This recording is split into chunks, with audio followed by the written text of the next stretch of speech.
अनीता एक ऐसे परिवार से थी जहां लड़कियों की शिक्षा का कोई मोल नहीं था। 10वीं तक पढ़ाई कर ली, बस उसके बाद शादी करवा दी जाती थी। पर अनीता के माता पिता ने उसे बड़े प्यार से पाला और अपने घर परिवार वालों से लड़ झगड़ कर अनीता को कॉलेज पढ़ने भेजा। वो चाहते थे कि उनकी बेटी अपने पैरों पर खड़ी हो सके। वो हमेशा अनीता को आगे बढ़ता हुआ देखना चाहते थे, इसलिए अपने परिवार के खिलाफ जाकर भी उन्होंने उसे पढ़ाया लिखाया और आगे की पढ़ाई के लिए शहर भेजा। गांव से निकलकर जब अनीता पहली बार शहर में आई थी तो उसे यहाँ का वातावरण, खुले विचार, बिना रोक टोक की जिंदगी बहुत पसंद आ रही थी। लड़के भी कॉलेज में पढ़ते थे। संदीप से उसकी मुलाकात दूसरी मंजिल से नीचे उतरते हुए हुई थी। वो फाइनल ईयर में था और अनीता फर्स्ट ईयर में। ये पहली दोस्ती जो हुई वो अनीता को संदीप का दीवाना कर गई। फाइनल एग्ज़ाम आते आते तो दोनों शादी के सपने देखने लगे थे। संदीप को तो वैसे भी आगे पढ़ने का मन नहीं था। उसको तो वैसे भी अपने पापा का बिजनेस संभालना था, इसलिए उसके लिए ग्रेजुएट होना ही बड़ी बात हो गई थी। लेकिन अनीता पर तो संदीप के प्यार का ऐसा नशा चढ़ा कि उसे ये तक समझ नहीं आ रहा था कि उसके माता पिता पर क्या बीतेगी। उसका एक कदम उसके घर में आने वाली हर लड़की की शिक्षा को रोक देगा। संदीप ने उसे सपने भी रंगीन ऐसे ही दिखाए थे।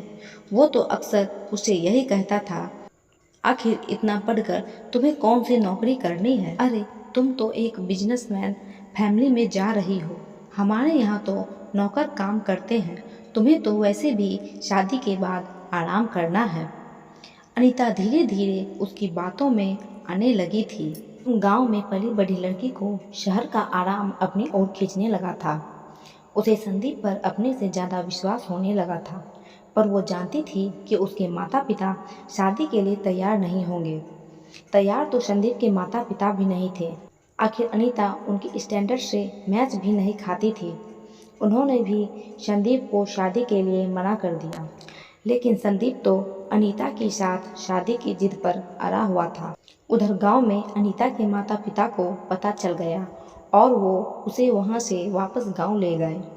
एक रात अनीता सबके सोने के बाद गांव से भाग गई, पर गांव से आने के लिए उसके पास पैसे नहीं थे, तो आते समय अपनी माँ की अलमारी में से सोने के गहने और पैसे चुरा लिए थे। संदीप तो उससे शादी करने के लिए वैसे भी तैयार था, तो दोनों ने मंदिर में जाकर शादी कर ली। पर संदीप के माता पिता ने तो शुरू में ही उन्हें अपनाने से इनकार कर दिया। तो उन्होंने सोने के गहने को बेचकर उन्होंने अपने खाने पीने की व्यवस्था की। जब तक प्यार का नशा था और जेब में पैसे थे, तब तक संदीप भी उसकी हाँ में हाँ मिलाता रहा। लेकिन धीरे धीरे जब प्यार का नशा उतरा तो दोनों पति पत्नी में लड़ाई होने लगी। लेकिन दोनों की परेशानी ज़्यादा दिन नहीं रही, क्योंकि संदीप अपने माता पिता का अकेला बेटा था। बाकी दोनों बेटियां थीं। बुढ़ापे में बेटा ही सब कुछ संभालेगा, ये सोचकर कुछ दिनों के बाद वो खुद संदीप को लेने आ गए और मजबूरन उन्हें अनीता को ले जाना पड़ा। आज घर में काफ़ी रौनक थी। छोटी नंद पूनम की शादी 5 दिन बाद ही थी, तो सब उसकी तैयारी में लगे हुए थे। बड़ी नंद पिंकी और उसके पति भी घर आए हुए थे। सब लोग पिताजी के कमरे में बैठकर इसी बारे में बात कर रहे थे, जबकि घर की बहू अनीता सबके लिए चाय नाश्ते की तैयारी कर रही थी। जैसे ही चाय नाश्ता तैयार हुआ, वो सबका चाय नाश्ता लेकर उनके कमरे में गई। लेकिन उसके कमरे में आते ही सब लोग नाराज़ होने लगे। अनीता को ये बात बहुत ख़राब लगी, पर फिर भी उसने सबको चाय नाश्ता दिया और खुद भी अपना चाय नाश्ता लेकर बैठ गई। लेकिन तभी संदीप की माँ ने अनीता को बाहर भेजने का इशारा किया, जिसे अनीता ने देख भी लिया, लेकिन अनजान होने का नाटक करती हुई वो चुपचाप बैठी रही। संदीप ने अनीता से कहा, हम लोग कुछ ज़रूरी बात कर रहे हैं, प्लीज़ तुम अपने कमरे में जाकर नाश्ता कर लो। अनीता ने प्रश्न भरी नज़रों से संदीप को देखा, जैसे कह रही हो कि मैं भी तो इस घर की सदस्य हूँ, भला मेरे सामने बात क्यों नहीं हो सकती। मुझे भी तो इस घर में क्या चल रहा है वो सब बातें जानने का हक है। शायद उसकी ये बात उसकी नंद ने समझ ली, इसलिए वो अनीता से बोली, भाभी वो क्या है ना कि जब आपके लायक कोई काम होगा तो हम आपको ज़रूर बुलाएंगे। अभी तो आपका कोई काम है ही नहीं, तो आप नाश्ता करके अपने काम ख़त्म कर लो। वैसे भी आपको पता है शादी के घर में बहुत से काम होते हैं और आप घर की बहू हो तो आपको ही सब कुछ संभालना है। उसकी बात सुनकर अनीता ने मन ही मन सोचा, हाँ मैं तो घर के काम करने के लिए ही हूँ, बाकी तो मुझे पता भी नहीं है कि कौन कब चला आ रहा है और कहाँ क्या खर्च हो रहा है, घर में क्या सामान आया और क्या नहीं। बाजार से भी सामान लाकर सीधे अलमारी में रख दिया जाता है।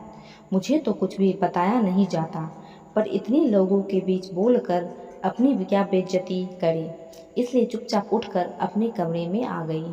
काफ़ी देर तक तो उसने कुछ नहीं खाया, पर भूखे क्यों रहना, इसलिए अपना नाश्ता ख़त्म किया और प्लेट रखने रसोई में जा ही रही थी तो देखा सब लोग तैयार होकर निकल रहे थे। नंदोई जी तो अपनी चाबी उठाकर पिताजी के साथ बाहर निकल गए। वहीं दोनों नंदे अपना बैग लहराते हुए बाहर आई और भाभी को बाय कहकर निकल गई। सासू माँ जी भी बाहर आई और अनीता को काम बता दिया। हम लोग जरूरी काम से बाहर जा रहे हैं, तुम दोपहर का खाना तैयार कर लेना। उसे काम बताकर वो भी बाहर निकल गई। संदीप बाहर आया और अपने कमरे में अपना पर्स और बाइक की चाबी लेने चला गया। संदीप तुम सब लोग कहीं जा रहे हो क्या? अनीता ने पूछा। उसकी बात को सुना अनसुना कर संदीप बोला, अभी मम्मी ने बताया तो सही कि जरूरी काम से जा रहे हैं। हाँ पर कहाँ जा रहे हो? तुम लोगों ने ये तो बताया ही नहीं। अब जरूरी है क्या हर बात तुम्हें बताना? बता तो दिया कि जरूरी काम से जा रहे हैं और मम्मी ने तुम्हें जो काम बताया वो कर लेना। कहता हुआ संदीप अपनी चाबी लेकर वहाँ से निकल गया। अनीता उसके पीछे पीछे दरवाजे तक आई तो देखा सब लोग कार में बैठे थे, पर पता नहीं क्यों ये लोग अभी भी गए नहीं थे। अनीता वहीं दरवाजे पर खड़ी उन लोगों को देख रही थी। ऐसा लग रहा था जैसे वो लोग किसी का इंतजार कर रहे हैं। 10 मिनट बाद उसे घर में काम करने वाली मैड आती दिखाई दी। उनके आने पर संदीप की माँ ने उन्हें अपने पास बुलाया और उन्हें कुछ समझाकर वो लोग वहाँ से निकल गए। मैड घर में आ गई तो अनीता ने दरवाज़ा बंद किया और आकर सोफे पर बैठ गई। मैड अपने काम में लग गई। सबसे पहले उन्होंने संदीप की माँ के कमरे की सफाई की और फिर बाहर निकलकर उस कमरे के दरवाजे पर ताला लगा दिया। उन्हें ताला लगाता देखकर अनीता ने पूछा, अरे काकी ताला क्यों लगा रही हो? उसकी बात सुनकर मैड ने उसकी तरफ देखा और बोली, मालकिन ने कहा है कि उनके कमरे साफ सफाई करके ताला लगा देना। खैर अनीता ने देखा कि जैसे जैसे मैड सफाई करती जा रही थी वैसे वैसे सब कमरों पर ताला लगाती जा रही थी। उन्होंने सिर्फ नितिन का कमरा, रसोई और हॉल ही छोड़ा था जहाँ ताला नहीं लगा था। काकी आप तो जा रही हो, अब सारे कमरों को ताला लगा दिया तो चाबी भी दे दो, नहीं तो जब वो लोग आएंगे तो दरवाज़ा कैसे खोलेंगे? अनीता ने उसके आगे कुछ नहीं कहा, पर उसे हैरानी तब हुई जब मैड ने चाबी उसे देने की जगह अपनी कमर में खोस ली और घर के बाकी कमरों की सफाई करने लगी। एक नौकरानी पर भी आंख मूंद कर विश्वास था, पर अपनी बहू पर नहीं। माना कि यह मेड कई सालों से काम कर रही है, पर वो भी तो इस घर की इकलौती बहू है। आज नहीं तो कल उसे ही तो सब कुछ संभालना है। उसकी बात सुनकर मैड बोली, माफ़ करना बहू रानी, पर मेम साहब ने मना किया है आपको चाबी देने से। उन्होंने कहा कि ताला लगाकर चाबी पड़ोस वाली तिवारी जी को दे जाना। कहकर मेड घर से निकल गई, जबकि अनीता सोफे पर बैठी एकटक उन्हें जाती देखती रह गई। अनीता कहाँ ऐसे सपने देखी थी कि बहुत खुशहाल जीवन जिएगी। उसका पहला प्यार उसको मिल गया है, पर अब ससुराल वालों से पाला पड़ रहा था कि कहीं तो घर में नौकर चाकर काम करते थे, अब ले देकर एक मैड रह गई जो कि घर की साफ सफाई के लिए आती थी। बाकी रसोई का सारा काम अनीता के हिस्से में डाल दिया गया। अब तो संदीप भी पूरी तरह से अपने माता पिता के कहे में रहता था। अनीता के हिस्से सिर्फ जिम्मेदारी आई थी, उसे कोई अधिकार नहीं दिया गया था। आज उसे पछतावा होता था कि क्यों उसने अपने ही पैरों पर कुल्हाड़ी मार ली। उसने अपने माता पिता का दिल दुखाकर वो यहाँ कहाँ खुश है। दोपहर के 3 बज गए। तब तक सब लोग घर आ गए। संदीप पड़ोस वाले आंटी जी के यहाँ से चाबियाँ ले आया। हमेशा की तरह सामान सीधे सब सासू जी के कमरे में गए।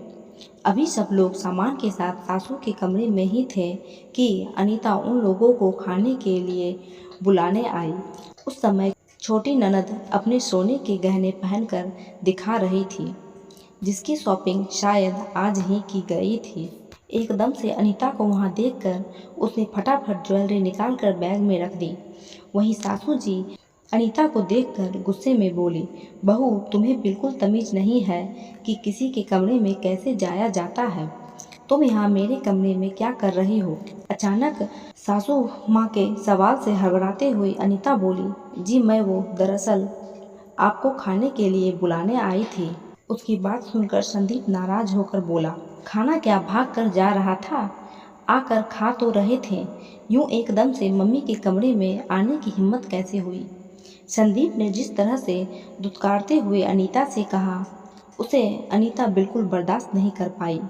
उसकी आंखों में आंसू आ गए और वो बोली, ये आप मुझसे किस तरह से बात कर रहे हैं? मैं भी तो इस घर के सदस्य हूँ।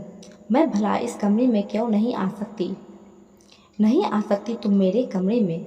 मुझे नहीं पसंद है तुम्हारा यहाँ आना। यहाँ सारा कीमती सामान रखा होता है। अचानक से सास बोली। उनकी बात सुनकर अनीता को ऐसा लगा जैसे कोई उस पर चोरी का इल्ज़ाम लगा रहा हो। आपको मुझसे ज़्यादा मेड पर विश्वास है, जबकि मैं आपके घर की बहू हूँ। मैं घर में मौजूद थी, फिर भी आपने मेड से कमरों में ताला लगवाया और चाबी आंटी जी के घर पर दे दी। आपको मुझ पर रत्ती भर भी भरोसा नहीं है माँ जी। अनीता बोली, हाँ नहीं है मुझे तुझ पर भरोसा। भला हम तुझ पर भरोसा क्यों करें? अरे जो अपने माँ बाप की नहीं हुई वो हमारी क्या होगी? तू तो तेरे ही माँ के गहने चुरा के भागी थी ना, याद है कि भूल गई? फिर तेरा क्या भरोसा हो कि तू हमारे गहने नहीं चुराएगी? यह सुनकर अनीता बिल्कुल हैरान रह गई। उसे ऐसा लगा जैसा किसी ने आईने के सामने खड़ा कर उसे शर्मिंदा कर दिया हो। अपनी इस रूप को तो वो देख भी नहीं पा रही थी और ना ही कुछ कह पा रही थी, इसलिए अपने आंसू लेकर कमरे के बाहर निकल गई और अपने कमरे में जाकर बैठ गई। आज सचमुच उसके माता पिता का चेहरा उसे याद आ रहा था। उनके विश्वास को तोड़कर आज जो कुछ उसे मिल रहा था शायद वो उसी के लायक थी। तो दोस्तों कैसी लगी आपको आज की ये कहानी? अगर अच्छी लगी हो तो वीडियो को लाइक और चैनल को सब्सक्राइब करना ना भूलें।